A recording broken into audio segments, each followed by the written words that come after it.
श्री राधा वल्लभ श्री हरिवंश श्री हरिवंश श्री हरि श्री राधा वल्लभ श्री हरिवंश श्री हरिवंश श्री हरिवंश।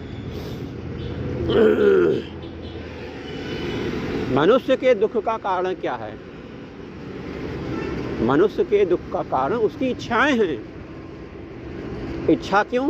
क्योंकि उसने शरीर को अपना माना है, शरीर से भोग भोगना चाहता है और शरीर से भोग भोगने के लिए कुछ इच्छा करता है कि अमुक वस्तु, अमुक पदार्थ, अमुक व्यक्ति, अमुक स्थान, अमुक पद, अमुक पैसा उसे प्राप्त हो। लेकिन अमुक पैसा, अमुक धन, अमुक व्यक्ति उसे प्राप्त नहीं होता है तो उसकी इच्छा पूरी नहीं होती है। इच्छा पूरी ना होने से उसे दुख प्राप्त होता है और दुख में वह बहुत चिंतित रहता है, परेशान रहता है। मनुष्य के दुख निवृत्ति का क्या उपाय है? दुख कैसे खत्म हो? भगवान की शरण में आके भगवान का भजन करके वो आत्यांतिक शांति को प्राप्त कर सकता है, आत्यांतिक सुख को प्राप्त कर सकता है।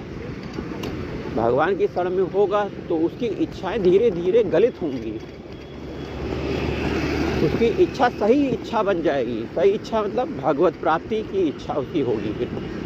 और जो ये भगवत प्राप्ति की इच्छा सभी इच्छाओं का दमन कर देती है। तो भगवान की शरण हो जाओगे, भगवान के आश्रित हो जाओगे तो भगवान योग क्षेम का वाहन स्वयं करते हैं। तो आप परेशान ना होइए, दुख निवृत्ति के लिए भगवान की शरण में जाइए। भगवान की शरण में होकर आप अपनी दुख निवृत्ति को खत्म कर सकते हैं। दुख निवृत्ति, जब दुख निवृत्त हो सकते हो और दुख निवृत्ति के साथ साथ आपको सुख भी मिलेगा और भगवान की प्राप्ति भी हो जाएगी। तो ये जीवन आपको सुख प्राप्ति के लिए मिला है। सुख प्राप्ति मतलब भगवान की प्राप्ति अर्थात सुख प्राप्ति, संसार की प्राप्ति अर्थात दुख की प्राप्ति। भगवान की प्राप्ति से ही सुख है, भगवान की प्राप्ति में ही सुख है, संसार की प्राप्ति में ही दुख है। संसार में जितना भी भाई पैसा हो जाए, बड़े से बड़ा पद हो जाए, इच्छा पूरी नहीं होती, दुख बना रहता है, कोई ना कोई चीज़ बनी रहती है। अभी इतना पूरा हो गया फिर आगे का मांगता है, उतना पूरा हो गया फिर और आगे का मांगता है, इच्छा बनी रहती है भाई। तो ऐसे में ख़त्म होने वाला नहीं है ये इच्छाओं का सिलसिला।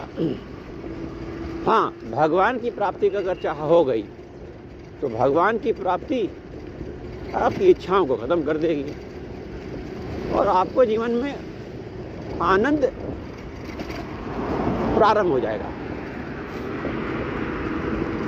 उस सुख में इतना डूबेगा आदमी कि संसार की वस्तु उसे फीकी लगने लगेगी और जब फीकी लगने लगेगी तो इन वस्तुओं की वो चाह नहीं करेगा।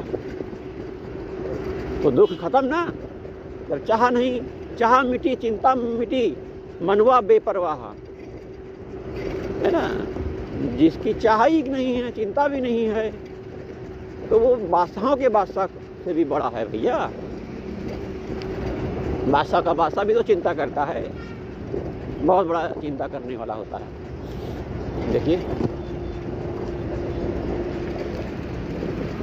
जीवन है बहुत छोटा सा मनुष्य जीवन, कलियुगी मनुष्य जीवन बहुत छोटा है। अगर इस मनुष्य जीवन में आप इच्छा करते रहोगे और इच्छा की पूर्ति नहीं होती होगी तो दुख बना रहेगा ना। और दुख में ही जीवन खत्म करना चाहते हो क्या?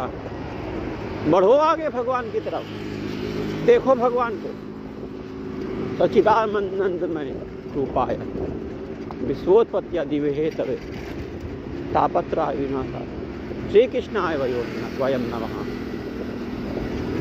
भगवान श्री कृष्ण की तरफ बढ़ो, कृष्ण लीला सुनो, भागवत कथा सुनो, राम कथा सुनो, गीता पढ़ो, स्वाध्याय करो, सत्संग सुनो।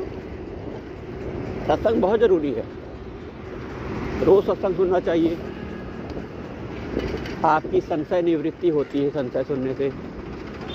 संशय निवृत्ति माने आपके जो भी प्रश्न हैं वो सत्संग में आपको प्राप्त हो जाएंगे। बैठो, ध्यान से सुनो, सत्संग को जीवन में उतारने का प्रयास करो।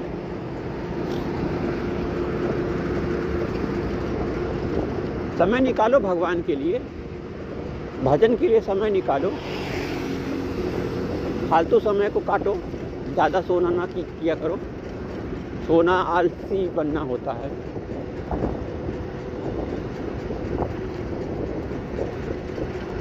तो जीवन में भगवत प्राप्ति ही सब कुछ है,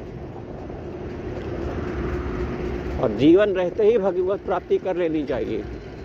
शरीर छूटने के बाद सोचोगे कि हाँ शरीर छूटेगा तब भगवत प्राप्ति कर लेंगे, नहीं। शरीर रहते हुए भगवत प्राप्त महापुरुष बन जाओ। भजन करो, भजन के बल से भगवान प्रसन्न होते हैं। भगवान मेहनत देखते हैं आपकी, कितना प्रयास कर रहा है। मेरी तरफ बढ़ने में भक्त कितना प्रयास कर रहा है, साधक कितनी साधना कर रहा है, उसके तप को देखते हैं। परीक्षा भी लेते हैं भगवान। भगवान के बच्चा बन जाओ, परीक्षा से भी बच जाओगे। हाँ, बच्चा बनने में बहुत फायदेमंद है। शरणागत अनन्य अनन्य चेता सततम यो माम स्मृति नित्य सा।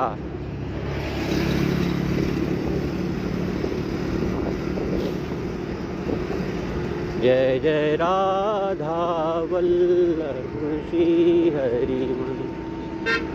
जय जय राधा वल्लभ श्री हरि वंश। राधा वल्लभ श्री हरि वंश। राधा वल्लभ प्राण हरि वंश। जय जय राधा वल्लभ श्री हरि वंश।